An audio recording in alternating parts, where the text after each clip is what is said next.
Bonjour à tous, c'est Bobilovic pour Poker EV+. Aujourd'hui c'est ma première vidéo pour Poker EV+. Alors avant toute chose, je vais un petit peu me présenter pour ceux qui ne me connaissent pas. Donc je m'appelle Loïc, j'ai 29 ans et avant j'étais donc sportif de niveau, j'étais joueur de tennis de table professionnel. Et oui, ça existe. Et j'ai découvert le poker en 2006 grâce à Patrick Bruel et le World Poker Tour sur Canal+.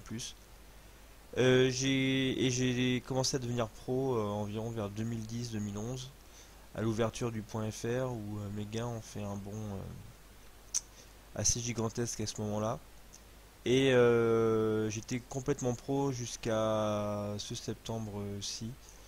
Et un petit peu à cause des impôts qui m'ont pas mal rasé et de mon envie un petit peu déclinante, maintenant j'alterne le poker avec mon métier d'entraîneur de tennis de table.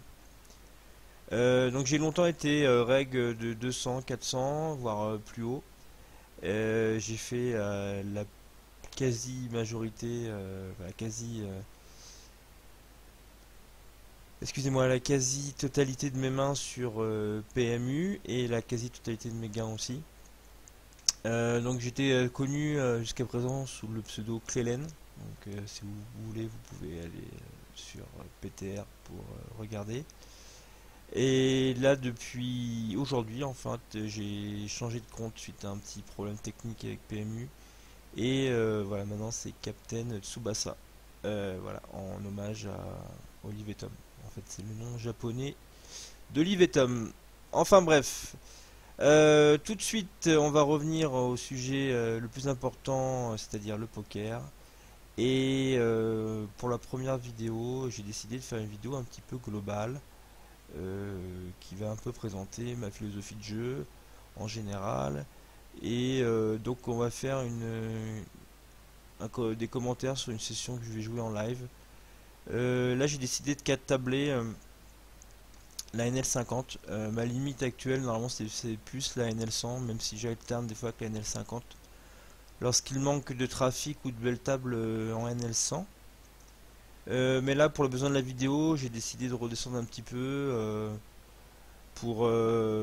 parce que je vais peut-être avoir du mal à réfléchir à 100% en même temps que je parle. Donc je préfère le redescendre en 50. Et puis aussi la vidéo s'adresse avant tout à des joueurs de NL50 moins. Donc je pense que c'est tout à fait correct si je joue en NL50. Alors avant toute chose, je vais vous présenter mon HUD. Alors sur le HUD, on a le VP, là, sur la première ligne, on a le VPIP, le PFR, le style global, donc qui englobe le cutoff et le bouton, le 3 bet, fold to 3 bet, 4 bet pourcentage. Alors là on le voit pas, mais là on le voit mieux par exemple. Quoique non, on le voit pas mieux. Alors il faudrait que je trouve un reg. Voilà, ici un reg. Donc 4 bet pourcentage, fold to 4 bet, fold to 5 bet. La seconde ligne c'est c-bet flop, c-bet turn, c-bet river, fold to c-bet flop, turn, river. Ces deux dernières stats ici c'est le bet versus miss c-bet au flop et le bet versus miss c-bet à la turn. Ce sont des stats dont je me sers relativement souvent pour cerner un petit peu le profil des vilains. Il y a certains vilains qui ont tendance à auto-bet lorsqu'on leur check devant. Et donc c'est un assez gros leak et donc c'est sympa de pouvoir le repérer tout de suite. Je suis pas très à l'aise avec mes pop-up, ils sont pas trop bien configurés. Donc je préfère avoir les stats qui m'intéressent tout de suite sur mon HUD plutôt que de perdre du temps à fouiller. Dernière ligne, c'est donc l'aggression factor, le check raise, le raise c-bet en position, le fold to check raise et le fold big blind to steal. Alors j'aime beaucoup cette stat parce qu'elle diffère beaucoup en fonction des joueurs et elle est assez importante puisqu'il y a beaucoup de joueurs qui foldent trop leur big blind et c'est important de le savoir puisque un joueur qui va défendre suffisamment, on va faire attention à la range avec laquelle on open. Par contre, un reg qui défend pas assez, on va pouvoir y aller à fond et l'exploiter et ramasser ses blindes comme on veut. Donc on est parti sur 4 tables. D'habitude j'en multitable 12, c'est mes petites habitudes. J'aime bien avoir beaucoup d'actions et j'ai pas l'impression qu'en jouer moins me permette de beaucoup mieux réfléchir. Des fois j'ai même tendance à me trop me level lorsque j'ai pas assez de tables. Mais pour le besoin de la vidéo, bien sûr, on va en laisser que 4 pour avoir le temps de bien analyser les différents spots qui vont arriver. Donc je vais sortir du site out et je vais rattaquer euh, la session. Voilà. Donc en ce qui concerne les pastilles, vert ce sont les fiches, voire gros fiches. Orange ce sont des règles standards. Voilà. Bleu ce sont des fiches mais qui ont quand même une notion de ce qu'ils font. Donc là je vais quand même peut-être lui mettre un bleu à lui par exemple parce que il y a des stats pas non plus catastrophiques, enfin mauvaises mais pas non plus honteuses. Et il y a aussi des fois du rouge. Le rouge normalement c'est pour plutôt les top reg. Mais vu que je joue en NL50 et NL100, je pars du principe des top reg, j'en croise moins que quand j'étais en NL200 ou NL400. Donc pour la plupart du temps on verra du orange pour les règles. Et le jaune aussi, parfois ça arrive, c'est pour les règles fiches. Je suis pas trop fan généralement de traiter les autres règles de règles fiches. Donc c'est une pastille qui est assez rare. Mais pour certains, c'est quand même mérité. Donc voilà.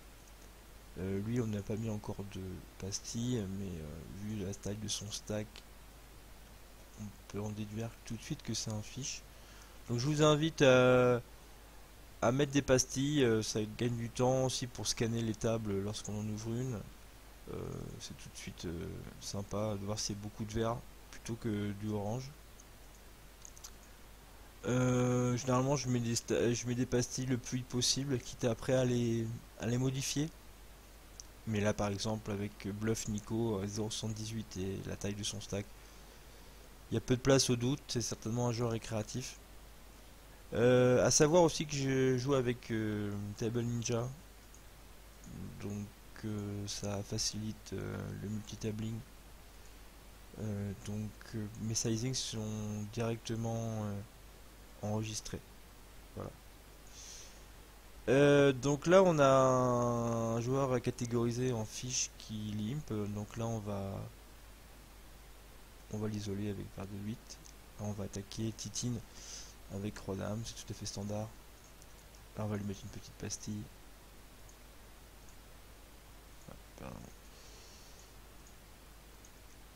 Alors, paire de 8, on va c-bet.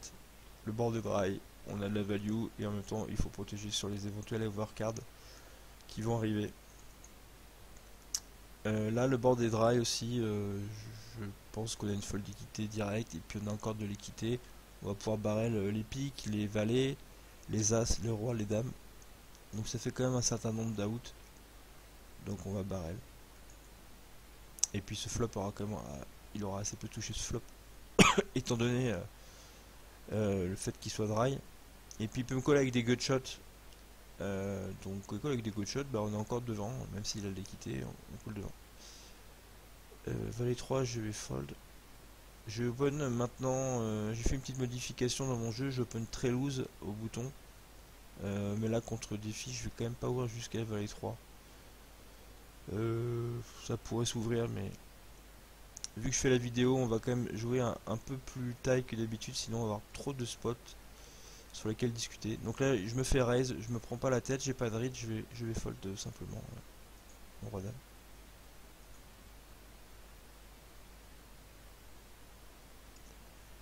Paire d'as sous bouton, bah, là j'ai fait 3x, généralement sur les fiches je fais un peu plus que 3x, mais là vu qu'il est pas 100% deep, sans blind deep, je me contente de faire 4,50. Mais il faut pas avoir peur de modifier ses sizing contre les fiches, pas la peine d'essayer d'être entre guillemets équilibré ou mettre tout le temps le même sizing. Ça n'a pas trop de sens contre les joueurs récréatifs, mieux vaut les exploiter à fond. Et donc si on pense que vilain va call, et ben autant mettre plus cher. Et à contrario, lorsque on a en bluff et qu'on pense qu'un petit sizing suffira, faut pas s'en priver. Même si c'est des fois très lisible, peu importe. Roi 10, j'aimerais bien call, mais il ouvre très très peu, et il ouvre 4x alors qu'il open que 8% de ses mains. Je préférais fold, c'est un petit peu tight. Mais je pense que c'est pas une grosse erreur de fold vu le profil de très weak de ce joueur. Donc là on a un flop ultra connecté, donc là c'est un easy check back, on est parti pour give up ce spot. Je pense que vous comprendrez pourquoi, hein. Il y a beaucoup trop de draws, les joueurs ont trop souvent connecté ce flop pour espérer faire fold quoi que ce soit. Donc on va gentiment check back. Là c'était 6, normalement j'open, mais avec le short stack je préfère ne pas l'ouvrir.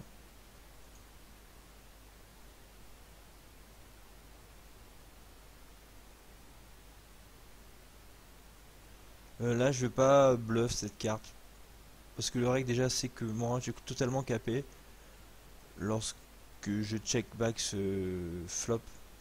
Donc j'ai au mieux un roi en fait quand je bet cette turn, et souvent des bluffs. Donc il peut lui-même check raise bluff, ça va être intenable pour moi de soutenir un check raise même avec un roi, ça serait vraiment un spot pénible. Et donc j'ai pas envie de call, sachant que je vais faire call par 9 et 8, 9 et 7, enfin bref. Paire plus draw, il y en a des tonnes. Donc je préfère pas bluff. Et avec la doublette on va encore give up, puisque on n'est vraiment pas crédible sur quoi que ce soit.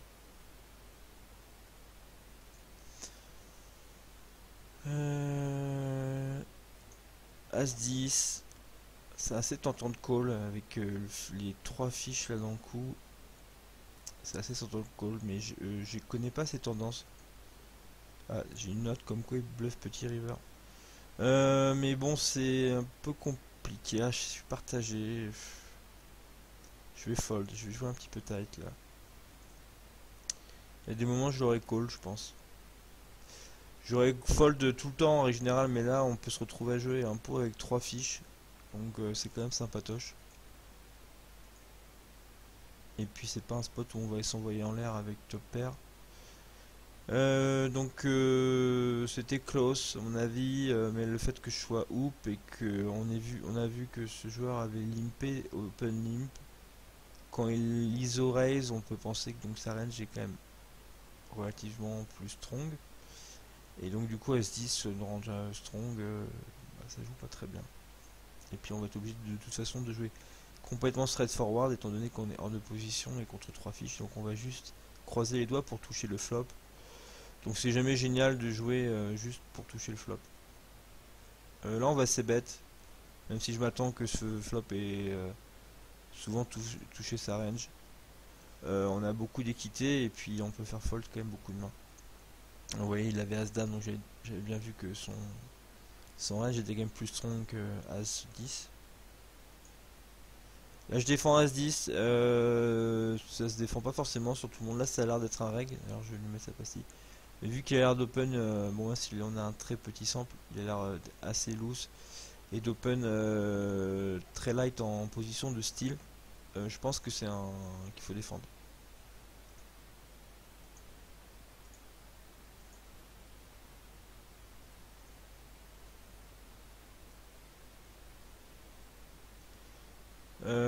Bon la table va casser là avec 3 règles, c'est dommage. La table est passée de magnifique à désastreuse, donc bah on va s'en aller. Alors là je suis partagé entre le 3 bêtes et simplement je vais 3 bêtes pas trop cher pour garder son range le plus wide possible. Et puis s'il chauffe, voilà, ne pas laisser trop de plumes dans l'affaire parce que je n'ai pas envie de go broke sans histo. 30 blind deep, 60 blind deep contre lui. Là, sur un bluff de siderail, je pense que j'ai souvent la meilleure main qui va se bet 100%. Donc, As-10, c'est honnête. C'est pas le spot le plus fun du monde, étant donné il va barrer une tonne turn. Mais bon, il va barrer aussi les 10 et les As qui nous arrangent. Donc, je pense qu'on peut call flop. Et fold de turn.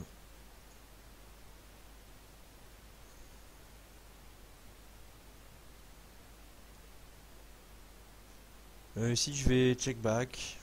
Quand on se fait cold call par Titine, il y a pas mal de paires dans leur range. Je pense pas qu'ils vont fold une paire. Là je vais call, un peu loose, mais là j'ai la position sur le fiche et un autre fiche en blinde. Donc j'ai envie. Encore une fois, ma philosophie de jeu, elle repose souvent sur essayer de jouer le maximum de coups avec des fiches, si possible en position. Donc du coup je vais vraiment modifier mes ranges en fonction de qui open. Contre un reg qui open, j'aurais clairement fold, valet 10, off. Par contre un fiche, je vais le call. Donc là quand il check, je pense qu'on doit bet. Là je vais fold. Bon, je pense peut-être qu'on peut call avec la cote du pot, mais là je suis un petit peu pris par le temps. C'est ce dont j'avais un petit peu peur, hein, même avec seulement 4 tables. Si je prends bien le temps d'expliquer, on est vite pris par le temps. Donc peut-être qu'on va rester sur 3 tables pour l'instant. Excusez-moi, je bois un petit peu. Ça donne soif de parler. Donc pour l'instant on va rester peut-être sur 3 tables parce qu'on a quand même pas mal de spots et je préfère peut-être avoir moins de tables mais discuter plus en profondeur de ce que je fais. Donc là on a noté quand même qu'il a As-1 check fold sur 10-6-4. Donc c'est important de le noter. Puisque quand il va s'ébet du coup il va falloir s'attendre qu'il soit beaucoup plus strong. Donc là encore une fois je vais re-3 bêtes. Puisqu'il a l'air d'open allègrement. Là je vais 4 bet de call, c'est un reg donc je pense que versus un reg on peut 4 bet call profitablement perdre valet, même si son historique ça sera jamais monstrueusement EV+, parce que je m'attends pas qu'il sans histo qu'il fasse ça tout de suite avec As-Dame ou paire de 10. Mais peu importe. Je pense que c'est... On aurait pu call, hein, les deux choix sont possibles. Étant donné le peu de dynamique, il n'y a aucune dynamique à l'heure actuelle, et que j'ai pas de dynamique particulière avec elle. Surtout que là j'ai un nouveau pseudo, donc a priori il sait pas que c'est moi Cléven. Donc je m'attends qu'il soit qu'il joue qu'il fasse pas trop le foufou. Donc on aurait pu call pour garder les mains combat, mais bon perdre valet c'est jamais une main archi évidente à jouer post-flop, donc j'ai préféré la voie directe. Flip qui 3 bêtes dans ces positions, j'aime pas trop défendre roi dame off. C'est pas impossible qu'il 3 bêtes light, mais bon.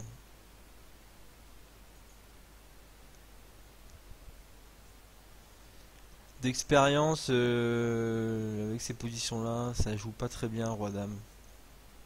Puisqu'on affiche quand même une force assez grande à call dans ces positions à 3 bêtes. Donc c'est pas le genre de spot où les règles vont s'envoyer en l'air à 3 barrels bluff comme des monkeys. De toute façon sur ce réseau ça joue quand même en général plutôt tight. J'ai pas beaucoup d'adversaires qui suragressent. Donc c'est le genre de spot où on va prendre soit un petit pot, soit quand on va toucher un roi, une dame et que ça part à tapis, on sera jamais bien. Donc c'est pas catastrophique je pense de fold de roi dame off dans ce spot, loin de là.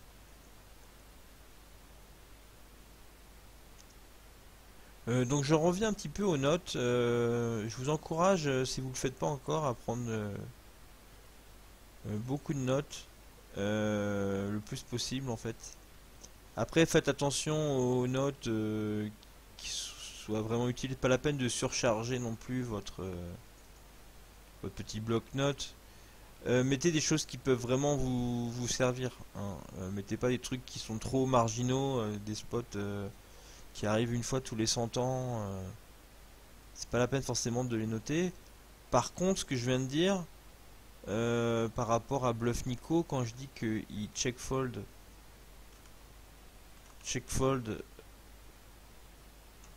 en as OR, donc en tant que raiser original 10 6 4,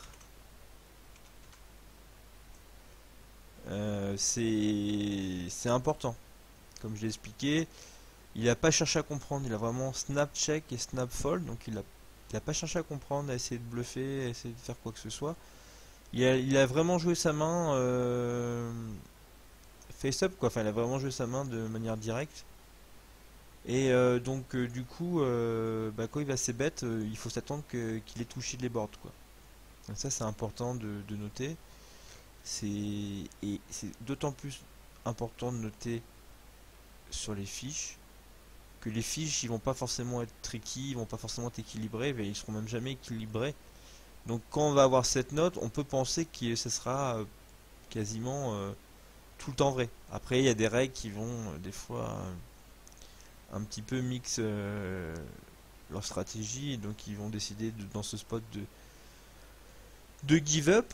Et mais c'est pas forcément, ça veut pas dire que quand ils check, qu'ils s'ébêtent pas, qu'ils sont en train d'abandonner quoi. Les règles vont être plus équilibrées que ça. Par contre, un fiche, pas forcément. Donc c'est vraiment important de le noter et du coup de bien checker ses notes. Je sais que c'est pas forcément évident de prendre des notes quand on multitape trop, mais il faut faire l'effort de le faire parce que ça peut vous sauver dans pas mal de situations où vous savez pas trop quoi faire. Des fois vous lisez votre note et puis tout de suite la réponse est inscrite quoi. Par exemple, on a bluff pot river très très souvent comme note et qu'on voit un fiche qui pote encore river et on se dit bon qu'est-ce que je fais? Et là on peut avoir envie de call ou à l'inverse, certains fiches vont bluff petit et miser gros en value. Ça faut absolument le noter puisque voilà, si le jour où vous allez de nouveau être dans cette situation là, bah vous aurez l'information directement notée sur le bloc-notes. Bluff Nico, décidément, il est très très actif. Mais on va peut-être pas commencer à le trouver non plus jusqu'à Dame 3 parce qu'il a peut-être commencé à s'exciter.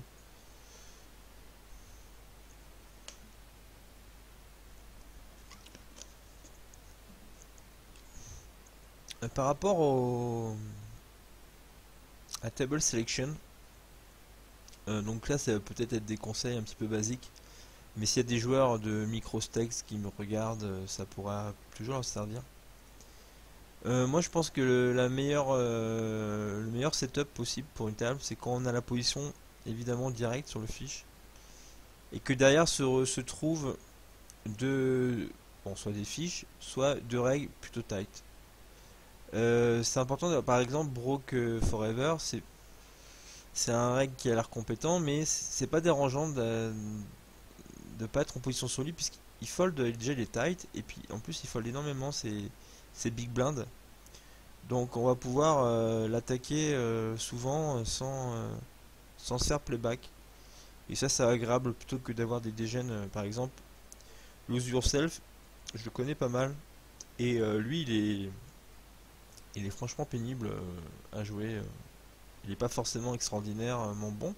Mais il est pénible parce qu'il se laisse pas faire, il 3 bête beaucoup, il 4 bête beaucoup, et quand on n'a pas la position sur lui, c'est difficile. Par exemple, à suite, sur un gros nit, j'aurais peut-être pu ouvrir au cutoff. Contre Lose Yourself, je vais pas le faire. Donc voilà, toujours bien s'adapter à qui est en big blind. Ça aussi, c'est important. Il faut faire évoluer vos ranges d'open en fonction de qui est en big blind. Par exemple, s'il y a des fiches en blind, on peut essayer d'ouvrir un petit peu plus light.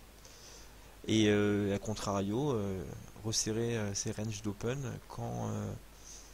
quand ce sont des règles qui sont en blinde. Enfin, si ce sont des nits, on peut aussi essayer de fold, hein. Tout dépend de comment est construite la table, hein. Chaque spot est différent, bien entendu, c'est ça la beauté du poker. Et l'edge, il se situe dans sa capacité d'adaptation à toutes les différentes situations. Ah, par exemple, roi 6, je vais pas ouvrir. Roi valet, sur une table standard, je pense que c'est un fold UTG. Mais vu qu'on a un fiche en big blind qui a l'air d'être loose, je vais l'open.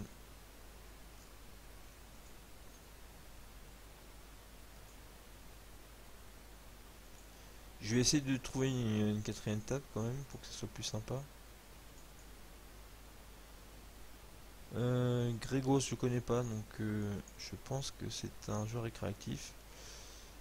Les Jacques facial, joli pseudo d'ailleurs. C'est un reg. Alors quand Broke Forever nous call, je m'attends que ce range soit quand même très strong, donc je vais quand même barrel. J'ai pas eu le temps de bien réfléchir. Mais là avec mon équité, j'ai quand même deux over. Je peux lui faire fold des size sur un tel board. Quand même call, je mets sur paire de valet, paire de dame. Il peut avoir paire de roi aussi, il peut avoir sloppé une premium ici. Il peut avoir un monster draw, il peut avoir sloppé un 7, même si c'est pas forcément le standard. Je pense que je vais give up ici. Parce que c'est un peu la main trop parfaite à bluff et je pense pas qu'il va fold paire de roi, paire de dame. Et j'ai pas de read particulier sur lui. Donc si on barrel cet as, il va falloir souvent barrel la river. Et j'en ai pas forcément envie tout de suite. Là je vais give up puisque le draw est rentré. Donc là, mais quand il insta check back turn, ouais, je le mets sur une main moyenne, ce qu'il aurait, voilà, paire de valet, c'est à peu près sur ce quoi je le mettais. Donc il aurait peut-être pu fold sur 3 barrels, paire de valet. Mais il lui fallut que je mette ces 3 barrels. Et je ne le sentais pas dans ce spot. Quand il y a un joueur comme ça qui tight, qui vous call, quand vous ouvrez UTG, qui est un joueur tight comme ça qui overcall UTG plus 1, faut vraiment avoir conscience pardon, que son range est vraiment strong. Que du coup, va falloir quand même give up pas mal les boards. Va pas falloir ces bêtes aveuglément. Parce que son range ce sera trop strong et sera plus strong généralement que le vôtre. Et donc, et puis vu qu'il aura souvent slowplay des mains fortes, il aura d'autant moins envie de les fold puisqu'il se dira qu'il est sous-représenté et que du coup on a envie de le bluff plus souvent. Donc du coup ne le faites pas, n'essayez pas de bluff des ranges strong.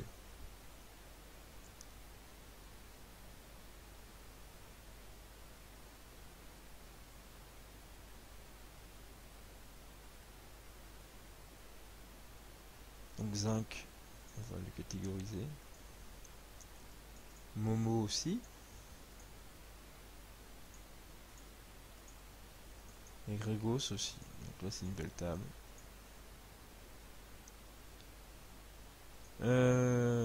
S'il a été plus deep, j'aurais pu prendre le spot de 3 bet light parce que ici je pense que les jacks facial va tout le temps l'ISO.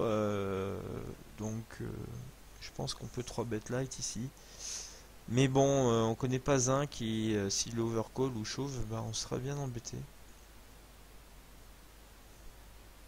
Donc je ne prends pas le spot. Et c'est bien dommage car on aurait fait flèche. Je le savais.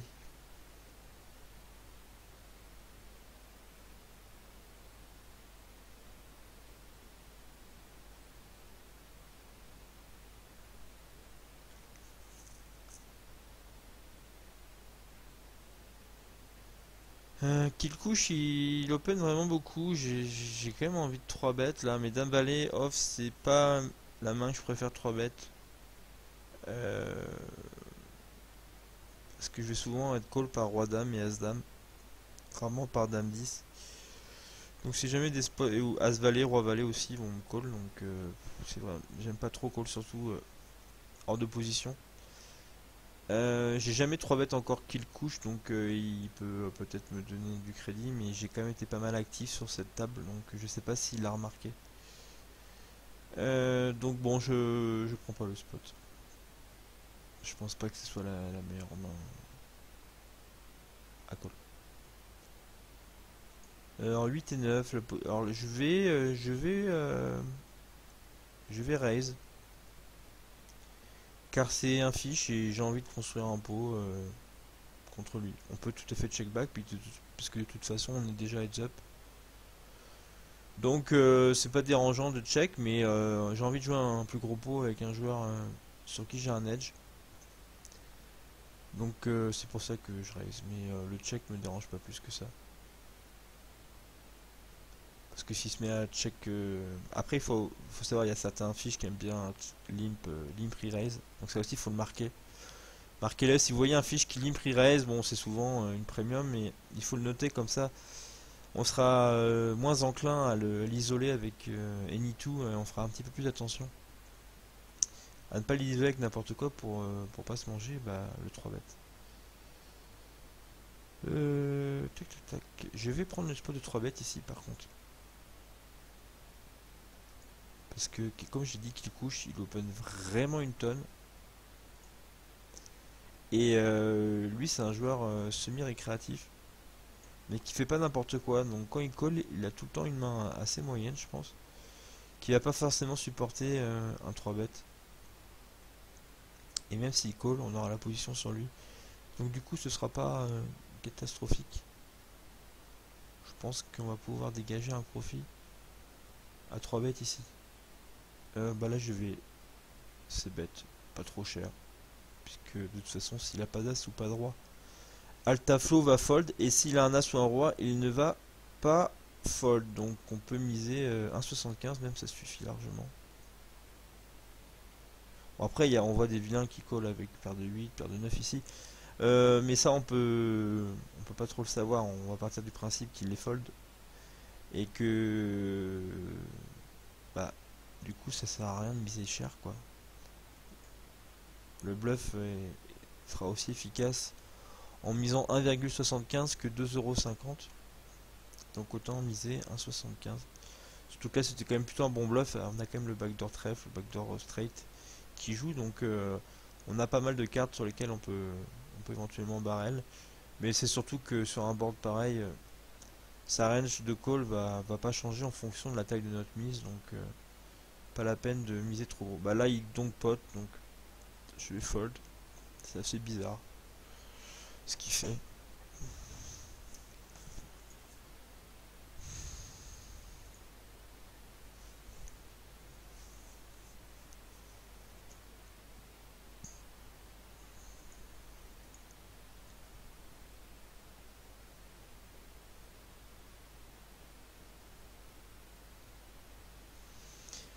Euh, 7-6 sur ce board, je vais passer bête encore une fois, parce que j'ai aucune équité. Et c'est un board qui touche énormément la range de défense de Brook. Donc on va pas se prendre la tête et puis on va laisser filer. De toute façon il faut avoir à l'esprit que quand on mini raise, on n'a pas besoin que ça fonctionne si souvent que ça pour dégager un profit immédiat.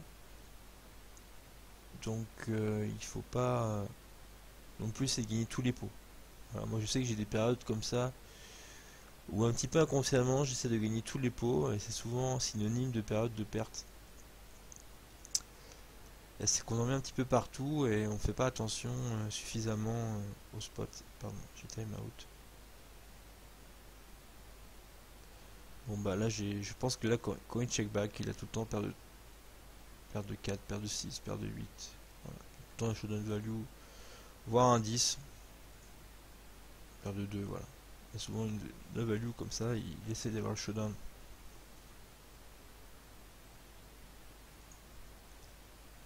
Donc là on a une table full reg. Généralement je reste pas à full reg parce que surtout en NL50 avec le reg assez monstrueux. C'est clairement du suicide de rester, donc Bon, certains diront que je suis un bum hunter hein, ou quoi ou qu'est-ce. Mais après, il faut juste être pragmatique et je suis pas un bum hunter. Je vais pas quitter la table au moindre reg à table. Par contre, rester sur une table, surtout en NL50 avec 5 reg, bah, c'est juste EV moins moins moins moins. Tout simplement. On fait pas d'argent. Je vais pas, sur cette table-là, je pense que sur le long terme, on est tous perdants. Il n'y a pas un joueur qui va réussir à battre le rec sur cette table-là. Donc je vais quitter la table, tout simplement. Pas de raison de... Je vais encore le raise.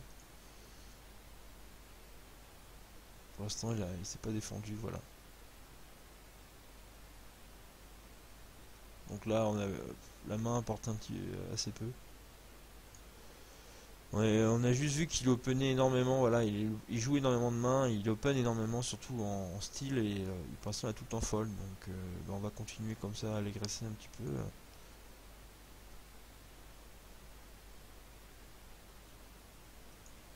Reste dame, on a un clair, un open standard.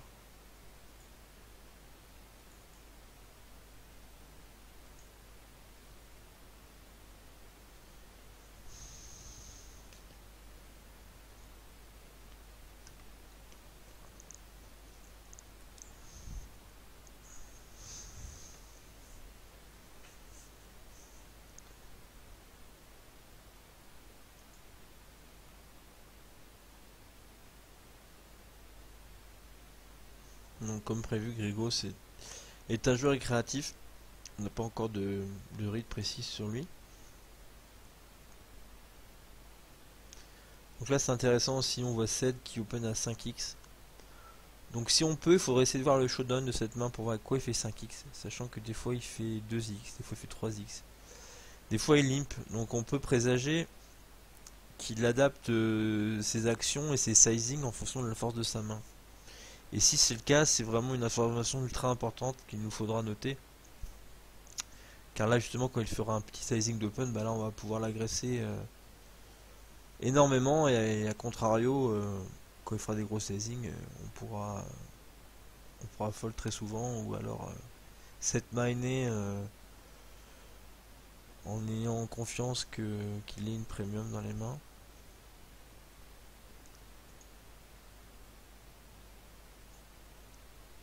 Je vais c'est bête.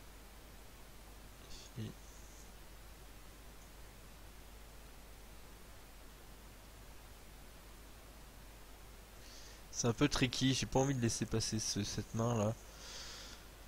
C'est un peu embêtant comme spot là. Donc là je vais value. Là je vais just call parce que je pense qu'il prend le spot de 3 bêtes light très souvent, lose, et on n'a pas d'histo, il fold beaucoup au 4 bêtes. Donc je suis un petit peu pris par le temps, je suis désolé. Je peux pas jouer de manière optimale. Mais là quand il check, je pense qu'il a jamais de dame. Donc il a souvent un 6. Donc là il n'y a pas de value à bet.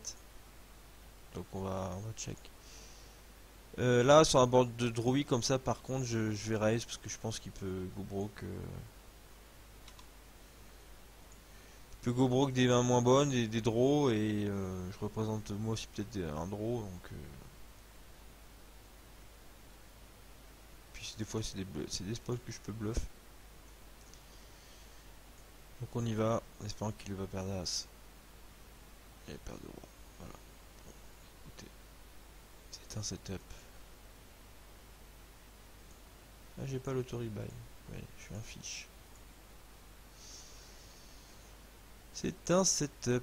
Ce n'est pas grave. Mais bon, ça change rien par rapport au thinking process de se flopper la paire de dames ici. Parce que je sais que c'est quelqu'un qui se laisse pas faire et qui fait pas mal de moves. Donc quand il me voit mini raise, enfin pardon, ISO raise bluff Nico, je m'attends qu'il 3 bet très souvent light, enfin relativement souvent. Et on voit qu'il fold beaucoup sur les 4 bêtes. Donc du coup 4 bêtes paire de dames ici ça devient ça devient moins sexy puisque du coup il va pas se passer beaucoup de choses intéressantes pour nous puisque a priori il fold ses mains, ses merguez contre le 4 bet. Et puis quand il chauve, bah, sa range sera bah, valet valet plus et as dame as roi plus. Donc évidemment on peut go broke tranquillement contre cette range, mais il est peut-être encore plus rentable de just call. Et en plus ça renforce notre range de call. Comme ça quand on collera des mains un petit peu plus marginales, et ben on sera pas forcément lisible sur ce qu'on a. On peut aussi avoir des premiums quand on call les 3 bêtes. Donc c'est pour ça que c'est intéressant de call paire de dames dans ce spot.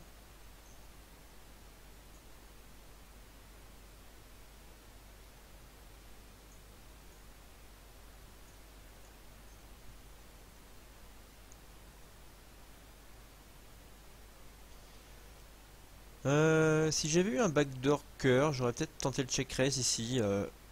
Parce qu'on a le backdoor quinte déjà avec le valet, on a une over.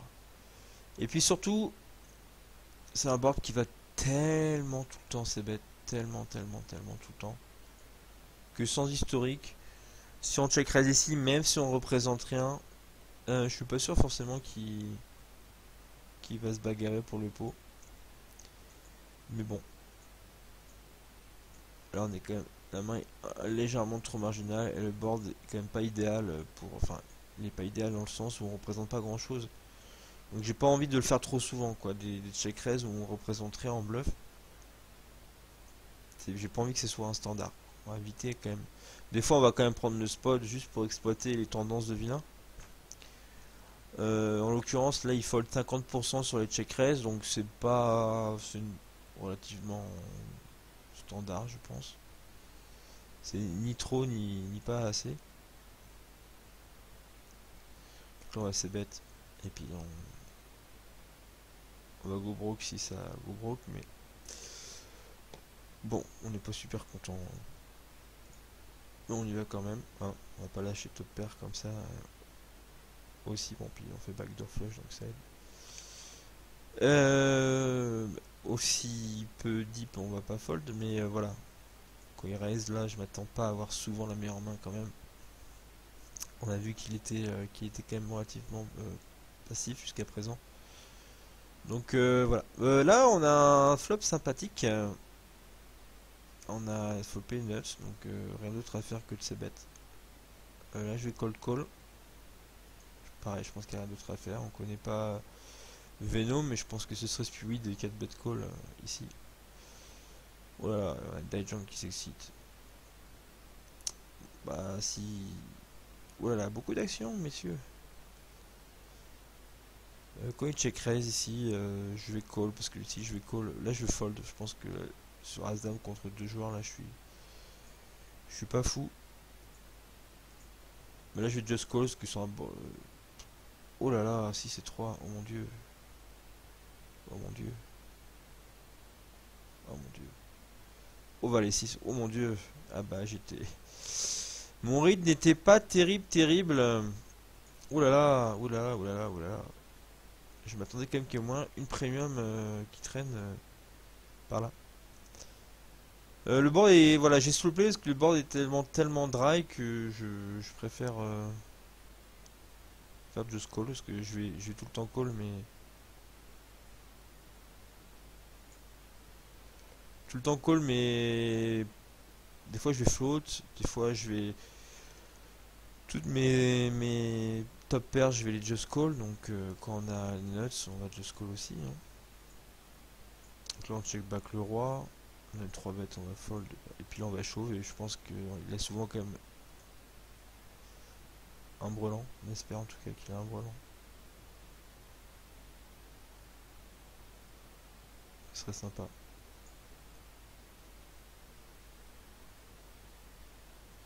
Et ici on va fold. Il peut avoir des valets, il peut avoir as valet, il peut avoir valet 10. Des fois il va call aussi dame valet, roi valet. Je sais que Flip il code les bêtes hors de position assez de manière assez loose. C'est bizarre qu'il tank autant, je vois pas à quoi il peut tank là quand même. Si tant qu'elle casse valet, c'est sick quoi. Enfin, quel bluff j'ai dans ma range quoi. Et s'il fold paire de 2, enfin brelan de 2, bravo à lui.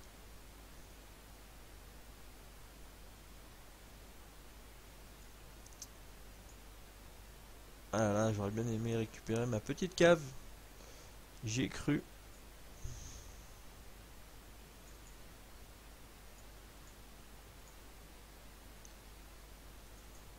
Les tables sont plutôt belles cet après-midi, surtout pour un après-midi, c'est sympa. Il y a pas mal de gens récréatifs. Ah, j'ai encore pas l'autoribail, aïe aïe. Faut voir que je change dans les settings.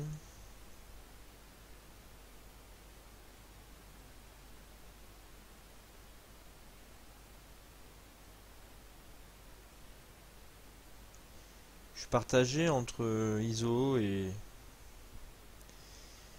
check. On va check, étant donné qu'on l'a beaucoup agressé.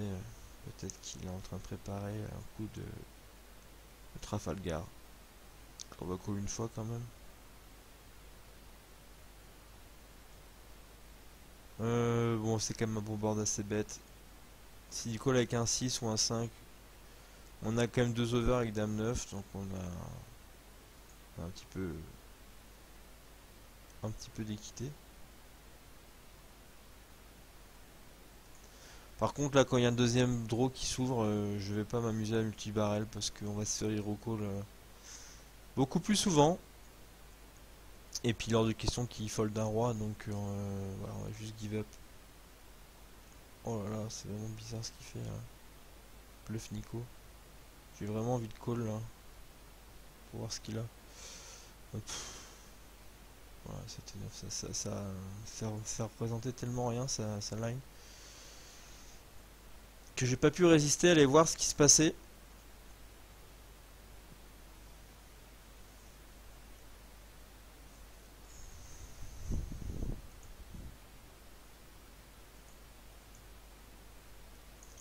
Là, on va noter quand même qu'il 3 bêtes et ne lâche pas 6-3 off pré-flop. Voilà. Donc là, pareil, important de noter ça pour pouvoir, là, du coup, on va vraiment le 3 bait à fond, hyper mergé. Et puis, on va pas lâcher de main contre lui, quoi. Du coup. Et à contrario, on ne va pas essayer de le bluff, puisqu'il a priori, son bouton fold est cassé.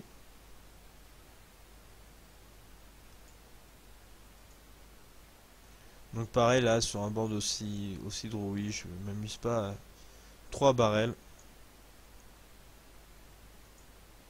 Pas la peine de... Et puis on a un petit peu de showdown value avec l'as, hein, des fois ça gagne. Voilà. Ça gagne plus souvent qu'on croit.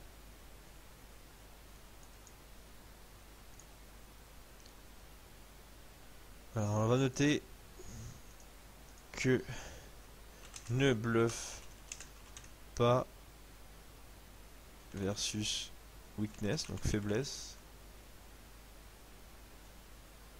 No showdown value. Voilà. Donc ça ressemble un petit peu à un charabia, mais si vous maîtrisez un petit peu le jargon, voilà, c'est assez simple. Même quand on lui check devant, il bluffe pas même quand il a rien du tout. Donc du coup, bah, c'est assez intéressant de le savoir. Et quand il va à barrel, bah, du coup, on pourra savoir qu'il est quasiment tout le temps en value. Donc roi 8, là, normalement je punch jamais, mais vu qu'il y avait Gnome en big blind, j'ai envie de jouer un coup contre lui, donc je vais open roi 8. Donc là, quand il s'est bet half pot, je m'attends qu'il ait une range assez weak. Sur un board aussi drawy, je pense qu'il aurait barrel beaucoup plus cher ses value ends. Et donc il a souvent une dame, ou une paire de valet, ou un bluff, peu importe. Mais je pense qu'on a tout le temps la meilleure main en flop. Donc là, si barrel strong, par contre, je vais vraiment considérer un fold. Non, non, allez, check.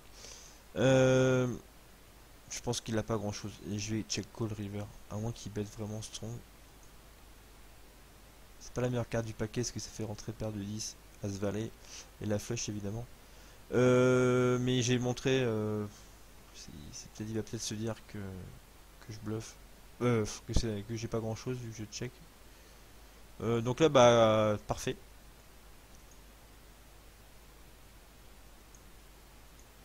Voilà, parfait. Parfait. Donc là, on va pas miser trop cher.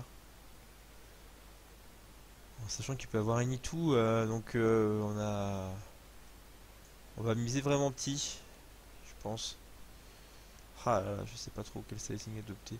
Je vais mettre 10, je pense que il va call to challenge sur 10. Non, c'est pas fold. Il devait encore avoir une sacrée merguez. J'aurais peut-être dû faire plus cher pré-flop, parce qu'il a vraiment pas l'air de vouloir fold quoi que ce soit pré-flop. Je pense que c'est le genre de joueur qui call tout. Ils veulent voir le flop à tout prix. Là on va 3 bet light backhand. On va juste vérifier un petit peu son style en big blind. Ah, il open que 27%. 7% c'est peu, c'est trop peu même. Du coup, voilà. Qu'est-ce qui se passe? Qu'est-ce qui se passe? Qu'est-ce qui se passe? Du coup, roi 7 sur pas mal de joueurs, j'aurais défendu, mais là, sur un joueur aussi tight qui m'a pas attaqué, on va pas forcément le faire.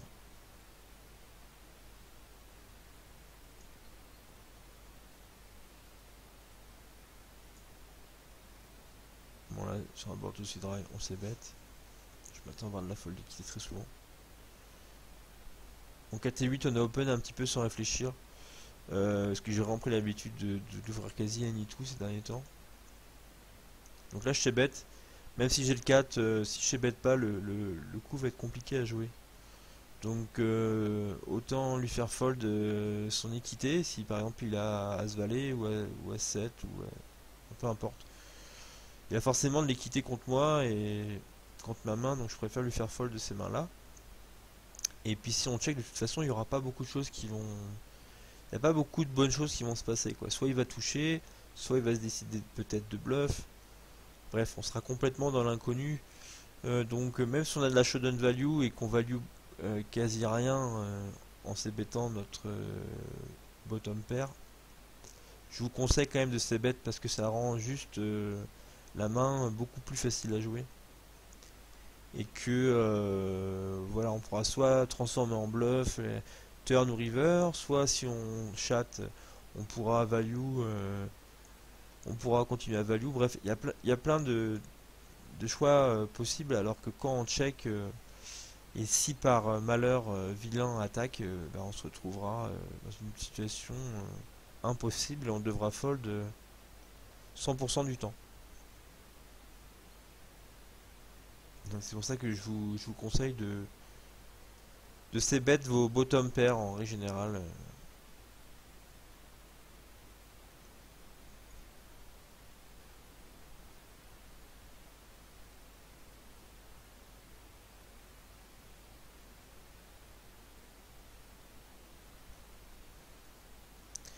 On est à 53 minutes de vidéo, je vais continuer encore une petite minute. Là je vais 3 bêtes pour value, on a vu que il était excité. Bon là ce qui me chagrine c'est qu'il fait 6x, peut-être qu'il a une premium à ce moment là. Mais il a l'air tellement foufou que on va quand même 3 bêtes, 3 dames. Aïe aïe aïe, il chauffe. Bon, vu le profil, je vais quand même call.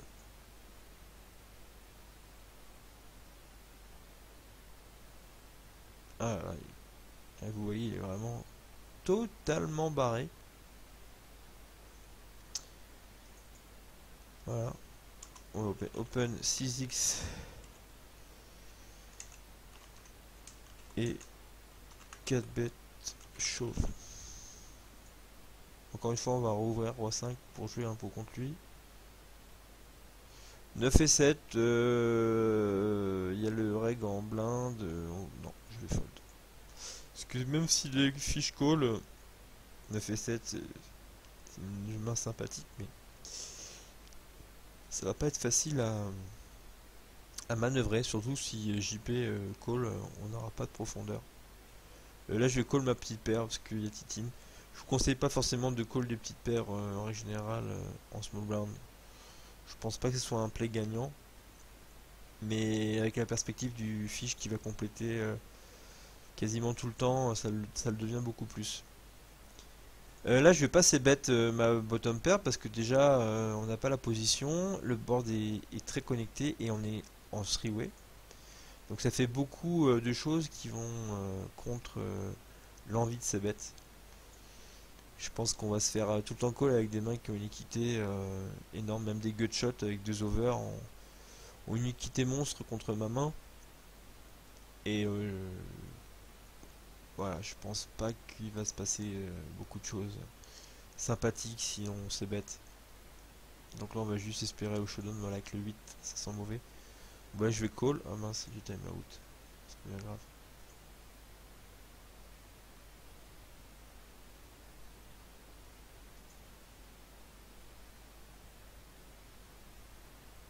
Voilà, bah valet 8, exactement. Il n'y aurait jamais fold valet 8 sur ce flop. Et du coup, on aurait eu un coup compliqué à jouer. Bah, Titin qui check c'est encore une fois. On va fold.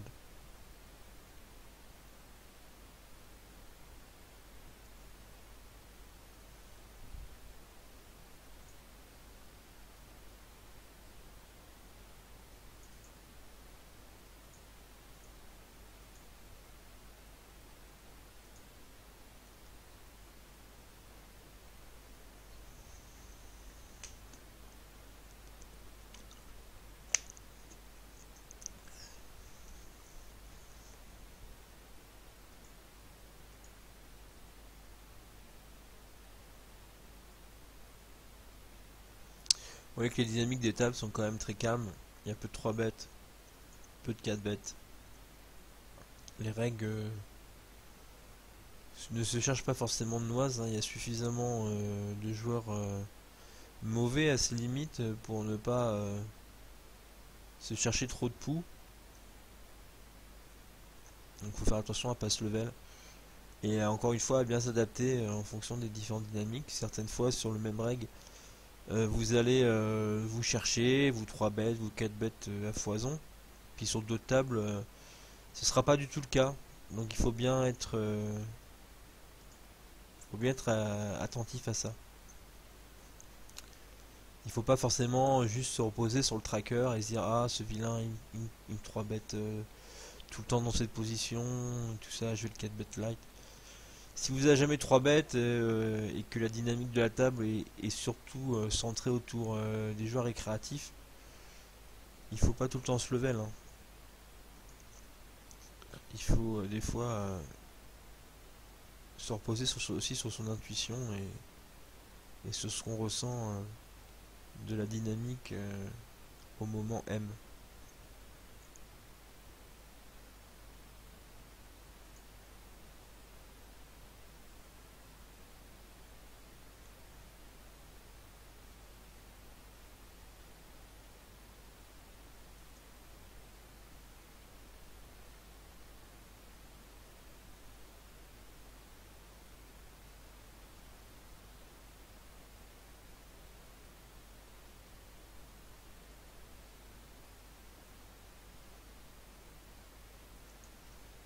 Bon, petite série de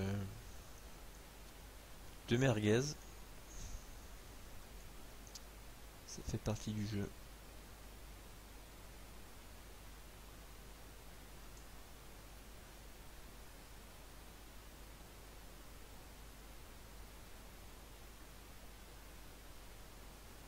Bon, c'est vrai que pour l'instant on n'a pas eu des masses de spots très intéressants.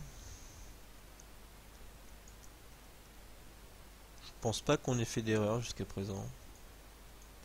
Il n'y avait que des spots relativement standards à jouer, mis à part la paire de dames que j'ai décidé de sloper pré-flop. Tout le reste c'est relativement standard. Là encore une fois, on va avoir le même thinking process que l'autre fois, encore avec notre 4. On va encore le c-bet.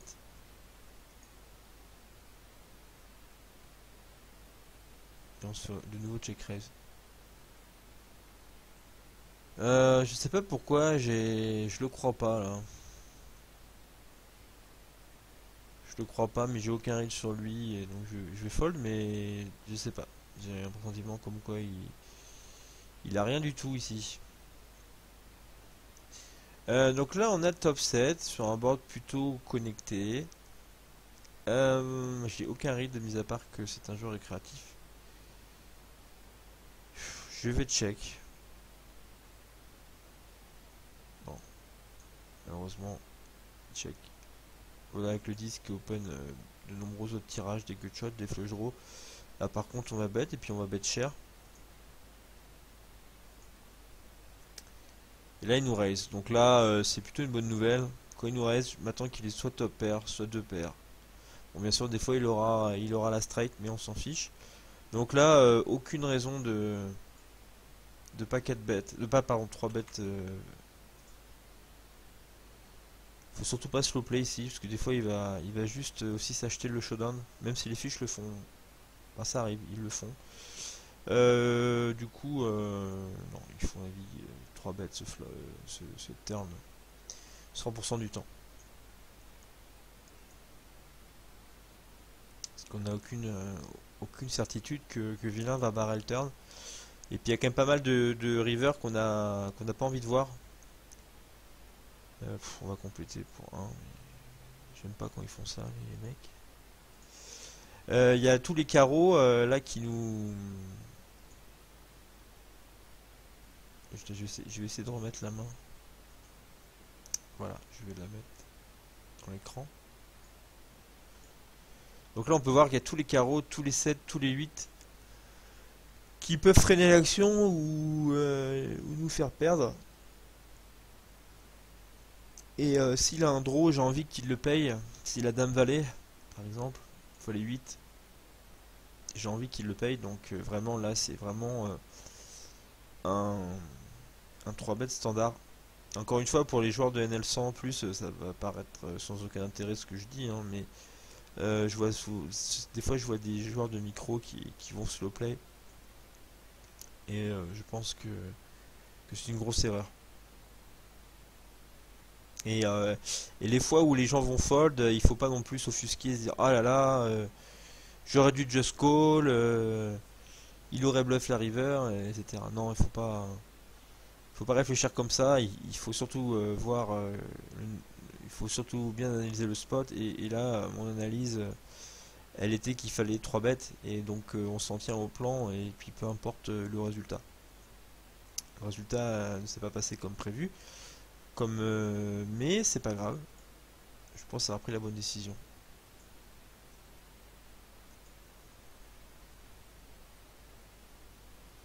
Ce serait bien de réussir avant la fin de la vidéo de stacker Venom. Ce serait sympa. Donc pour le coup, je vais rajouter un petit peu de temps de vidéo. Là, on est à 1h03. On va essayer d'aller jusqu'à 1h15. Parce qu'en plus, on n'a pas eu beaucoup de spots. Donc ce serait bien qu'on en ait un ou deux un peu plus marrant. Donc là, As-2, pareil, c'est pas un open standard. Mais encore une fois, je m'adapte et je, et je, et j'open avec le fiche en big blind.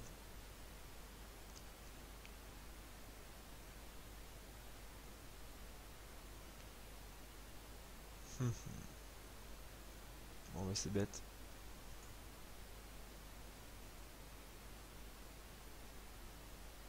Hmm. Presque envie de call. Le backdoor pick.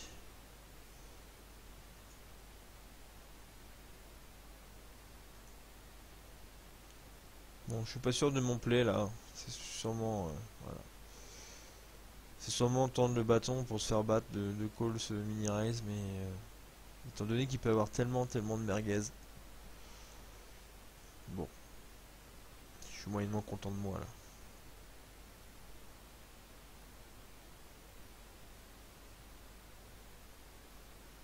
Je sais pas. J'avoue que là sur un mini raise en position de cette taille là, avec ma main,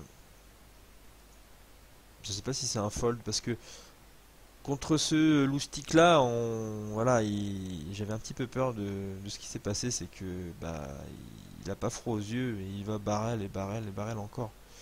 Il y a certains joueurs qui vont mini raise et puis qui vont se calmer turn ou river, donc là du coup le fait de float un petit peu ça a beaucoup plus de value que contre ce genre de joueurs qui en mettent partout. Donc du coup contre ce joueur en particulier je pense que j'aurais dû fold dès le flop et puis attendre un meilleur spot. C'est peut-être un peu résultat orienté de dire ça, c'est possible.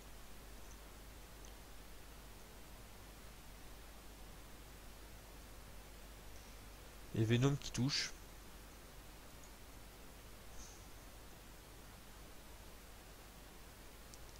Et là en rush. Il est dans son cycle, comme dirait Patrick. Donc ça va pas être facile de lui prendre ses sous s'il est dans son cycle. Là je m'attends à avoir la meilleure main très souvent, mais pas de value. Ah, quoique, on pourrait limite value. Je vais faire un truc rigolo, je vais mini bet.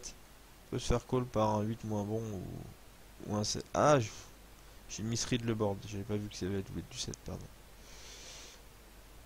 Voilà, bon, bah, j'ai quand même réussi à choper de la value, vous voyez. Des fois c'est marrant de mini bet, on va se faire call voilà, par SA et par des mains ridicules. Donc des fois quand on est certain d'avoir la meilleure main, et même si apparemment on n'a pas de value, quand on joue contre des joueurs récréatifs, on peut s'amuser à faire des mini sizing comme ça et puis gratter un petit peu de value, puis un petit peu ça mis ça bout à bout, ça fait un meilleur win rate. Donc c'est là où il faut pas mettre l'autopilote et check bêtement. Même si ce spot était vraiment léger, si ça avait été un 2 par exemple à la place de la doublette du 7, je pense qu'on avait vraiment un value bet assez clair. Même tout petit, mais un value bet quand même. Donc là on va check tranquillement, en espérant toucher le valet, de trèfle bien sûr.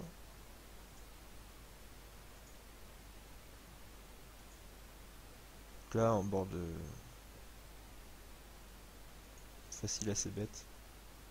Donc là quand il bet pot devant deux joueurs, j'imagine pas qu'il ait autre chose que flush. Donc ça ici fold. On va fold paire de 7.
Désolé pour son silence, il n'y a pas grand chose de quoi discuter.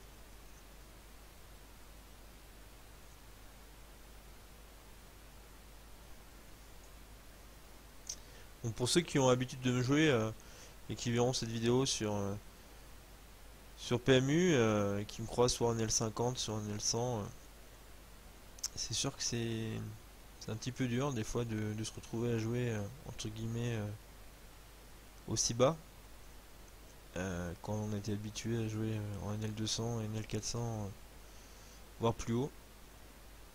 C'est d'autant plus rageant que bah, je suis pas descendu pour des raisons. Je suis pas descendu parce que je battais plus les limites. Hein. Je battais tout le temps la NL200 et la NL400 quand j'y jouais encore.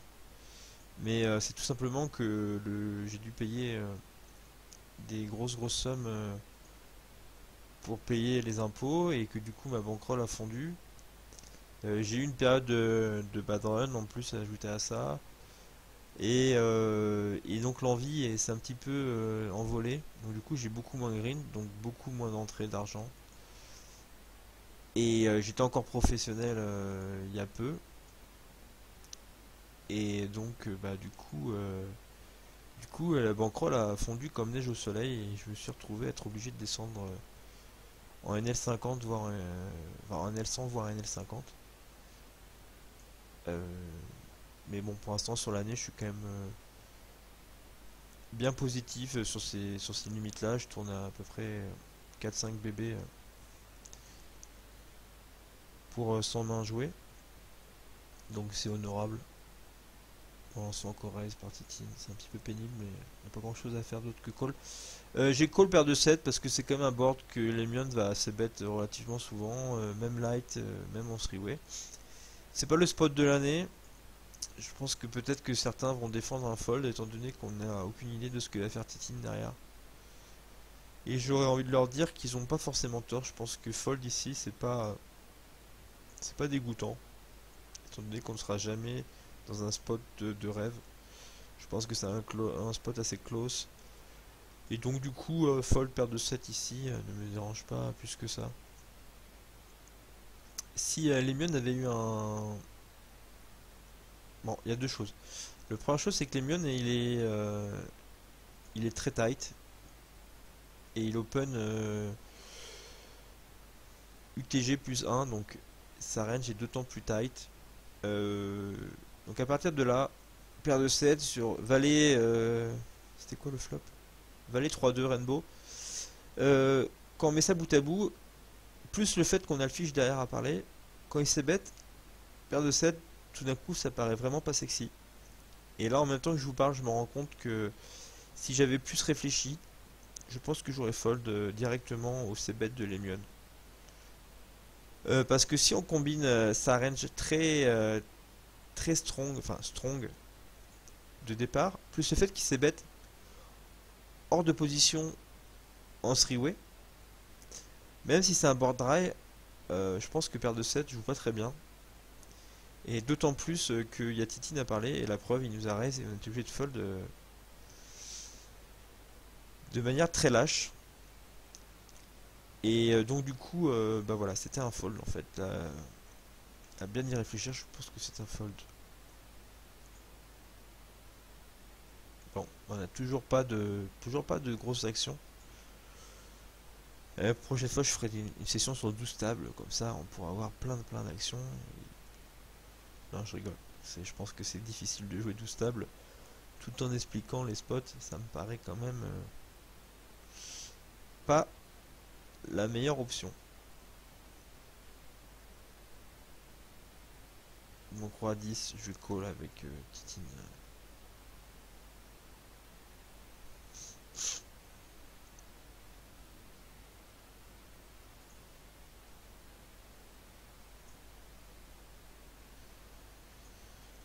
On va check call la turn. Sachant qu'il va bluffer de temps en temps ce roi. Et puis que quand il aura un roi valet ou un as roi, de toute façon on n'a pas envie de faire gonfler le pot. Donc là quand il check encore, je pense il a tout le temps paire de valet, enfin une paire intermédiaire. Voire une dame avec un tout petit kicker.